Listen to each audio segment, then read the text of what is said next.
My recent completion of Mario and Luigi Brothership has reaffirmed a long-standing feeling I've had in regard to the Nintendo company, right? In regard to their current place in the industry and in regards to how they are associated with woke culture, right? Because this is something that has somehow never come up in the entire decade that the community has been pushing back against woke shit, has been calling out these developers on their nonsense, and has been really going in hard on all these weird creative decisions and their ideas and the nonsense that's going on in the Western gaming world.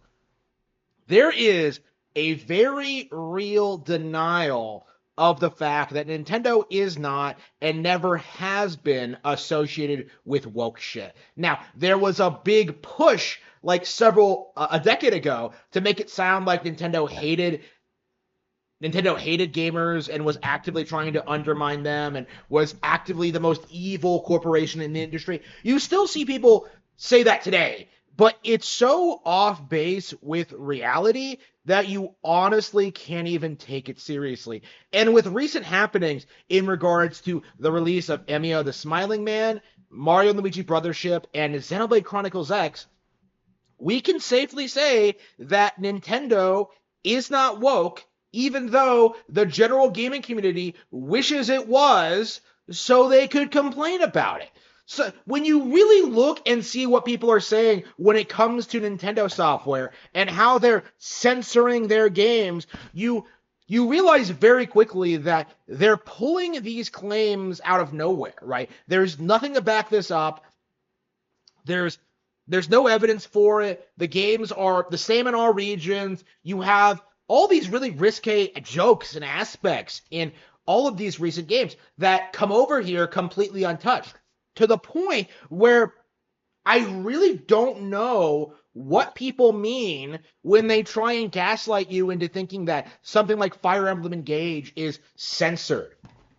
Because to me, it looks as if people are just coping and seething about the company and its successes. Because we've seen Nintendo become the objective market leader this gen. We've seen the Nintendo Switch outsell the PS2. We've seen software sales go through the roof. There's been a huge explosion of relevancy in a lot of more niche properties. Stuff like Xenoblade, like Splatoon has come on the scene in the last decade, and more we're starting to see that Nintendo is not falling in line with the agenda. And I do believe Mario and Luigi Brothership is the defining example as to why that is still true, as of November 2024. It isn't going to magically become true in the future because woke shit is on the way out in America. Okay, so this stuff is going to fall out of fashion. The people who are pushing it are going to get fired. The ESG funds have been stripped away. They will not be able to maintain the farce essentially.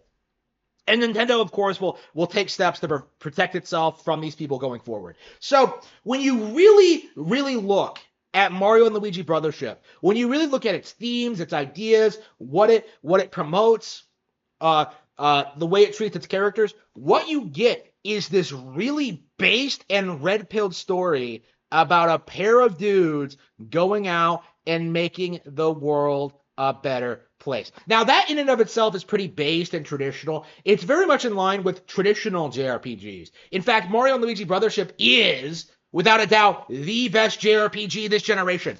Not even close. So when you really look at what the themes of the game are about, you really see that it really encompasses positive male attributes. It really encompasses, really strong positive rail role models. However, it does not shy away from presenting strong female role models. People like Wilmar, who is a loving mother of two who is worried about her kids and the situations that they may be getting onto in other islands. You have characters like Princess Peach, who is far more feminine in this game than she's been portrayed recently. Being a female role model to this little girl, and it's really cool to see. Right? You see how everybody on the island on Shipshape, is doing their best to bring Concordia back together. They're doing everything they possibly can to help the Mario Brothers defeat Zaka and restore peace to the kingdom. So, with that in mind, right, that in and of itself is undeniably based, right? Very, very much in line with red pilled principles as to what like a good video game story should be about. But when you really look at like the meta aspects of this, when you look at the things that the localization could have done, you really get this sense that like they are not able to get away with the shit they were getting away with even like a couple of years ago, right? Because one of the interesting things about this is that there are no they them pronouns for major characters in the localized version. Now like they tried to like pass off Toads as non-binary, which is retarded, but like when it comes to actual named characters, the localization was not able to get around family dynamics. They were not able to get around characters being male and female, and they were not able to get away with labeling the villains as being non-binary, when I actually do think they probably could have gotten away with it, specifically for Zaka. It was very shocking to see that happen, right? A character that is inarguably more non-binary than like characters they've tried to pass off as non-binary in the past being explicitly referred to by specific pronouns, the one of two pronouns, male and female. You really get this sense that like Nintendo of America is getting cracked down on to a certain extent. Like, and the fact of the matter is, Nintendo itself is still producing these high-quality games that really spit in the face of everything woke culture values and holds dear, right? You would never see a character like Princess Peach in a Western game today. Like, it's crazy to see just how Peach is able to remain a traditionally feminine character while still like helping out as best she can, and along with everyone else, right? Like it is crazy to see her like not take the action girl role and actually be presented as she was in earlier Mario RPGs, right? It is really, really, really cool to see. In a lot of ways, this is probably the most feminine the character has ever been in a Mario RPG, considering how proactive she is in Paper Mario and RPG and some of the earlier Mario RPGs. Like, it's really, really cool to see like Nintendo just spit in the face of the woke ideology. The people who like were coming out and trying to say that like they turned Princess Peach into a girl boss or for the movie and like they've been completely and utterly BTFO with this release. I think I don't know if they're ever gonna recover from this, honestly.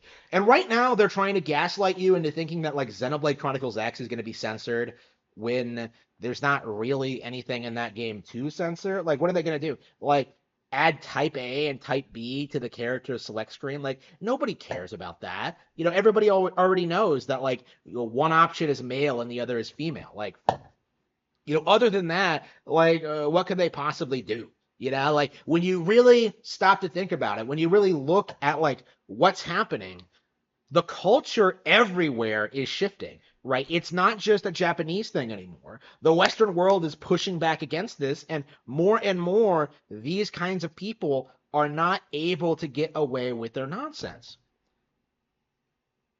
And there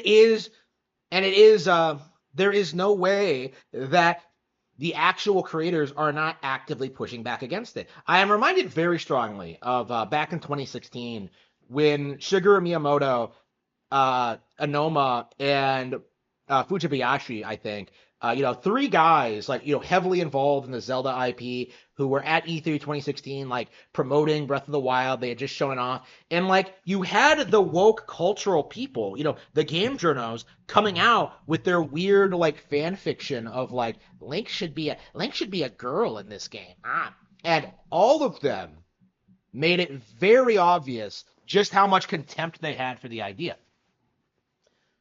It was never, ever going to happen. And now, like 8 years later, we finally get a new Zelda game, and it's featuring Zelda as a playable character, and it's nothing at all like what the game journals wanted.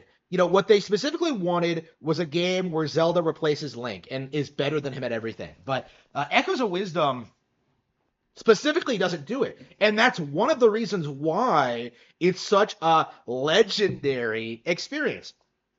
Is that real fans love Zelda. They love the character, they love the idea of her, and the idea of playing as her was appealing, but because of the woke implications, people, including myself, were worried about what that would look like. But now that it's happened, it turned out to be a really solid, really respectable game that really deserves a lot of acknowledgement and praise. Not only because it was a genuinely good game in its own right, but because it in no way, shape, or form leads into the woke ideology at all. And you just know that like game journals have to be seething about that, and Princess Peach Showtime and Brothership, because it really shows just where the industry is headed away from their ideology. And we're seeing more and more, like with that guy at Obsidian, that anybody who speaks up about this, anybody who tries to say that like white men should be fired from their jobs, you're going to get fucked.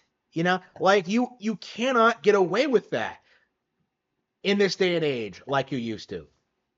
So, with all that being said, like we are in the midst of a little cultural shift. Younger people have learned just how disgusting and depraved the wokeists actually are.